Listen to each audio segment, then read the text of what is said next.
Imagine this. You're standing in a courtroom watching a woman accused of a brutal murder. The evidence is clear. The victim? Her own husband. The murder weapon? A gun. The strangest part? She hasn't spoken a single word since that night. Not to the police, not to the doctors, not even to her own lawyers. Just silence.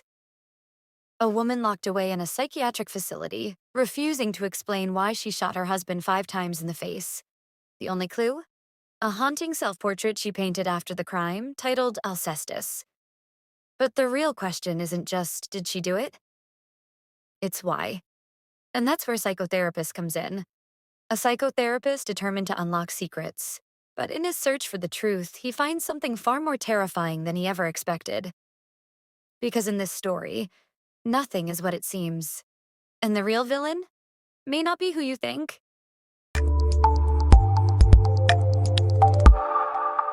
Alicia Berenson had it all. A successful career as a painter, a beautiful home in London, and a loving husband, Gabriel. To outsiders, their life seemed perfect. But one night changed everything. Gabriel was found shot 5 times in the face, and Alicia was standing over his body, silent, expressionless.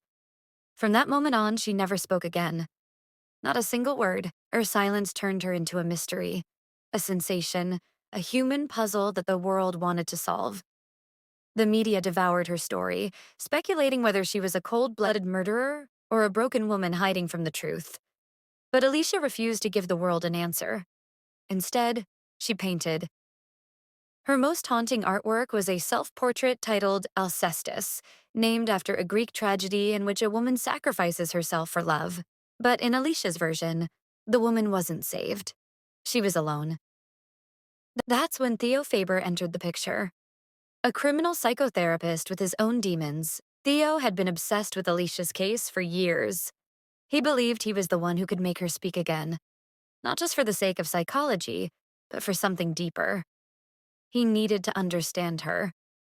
He fought for a position at the Grove, the secure psychiatric facility where Alicia was held, determined to reach into her mind and pull out the truth. But Theo wasn't just a doctor trying to save a patient. He had secrets of his own. From the moment he arrived at the Grove, Theo realized Alicia wasn't just silent. She was terrified.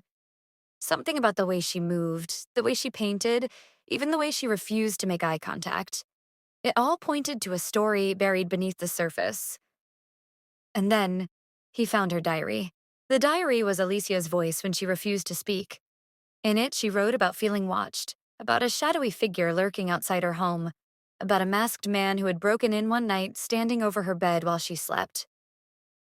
At first, Gabriel dismissed her fears, saying she was imagining things. But Alicia knew better.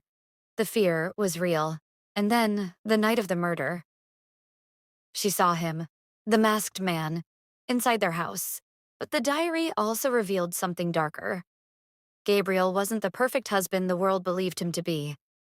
Alicia had been losing pieces of herself in the relationship, feeling unseen, unheard. That night, when the masked man held a gun to Alicia and Gabriel, he made Gabriel choose. Would he die for his wife? He wouldn't. Gabriel chose himself. And in that moment, Alicia's love for him shattered. Theo read these words and felt his own reality begin to shift. He had thought he was the one in control of this story. He had thought he was the savior. But then, a horrifying realization crept in. He knew this story, because Theo wasn't just Alicia's therapist. He was the masked man. Years before, in a blind fit of rage, Theo had followed his wife's lover to his home, Gabriel's home. Theo had never planned to kill anyone. He just wanted to scare them. He wanted Gabriel to feel what he had felt. The betrayal, the gut-wrenching pain of realizing you're not enough. He wanted justice for himself, but justice twisted into something else that night. He had tied Alicia up, forcing Gabriel to choose. And in doing so, he had unknowingly set everything in motion. He never pulled the trigger, but he was the reason Alicia did. Alicia had known all along. And in her final act of silence, she left behind the last piece of the puzzle, her final diary entry. Now I know who he is, and I will tell them. Theo realized too late that Alicia had outplayed him. She may have been silent, but she had never been powerless. And just like that, Theo's perfect plan began to unravel. The question remains, was Alicia truly a killer or was she just another victim? And Theo, did he ever really care about her? Or was he simply obsessed with controlling the story? Let me know what you think in the comments. Was Theo's fate deserved? Was Alicia ever truly free? And please like, comment, and subscribe for more mind-blowing book breakdowns.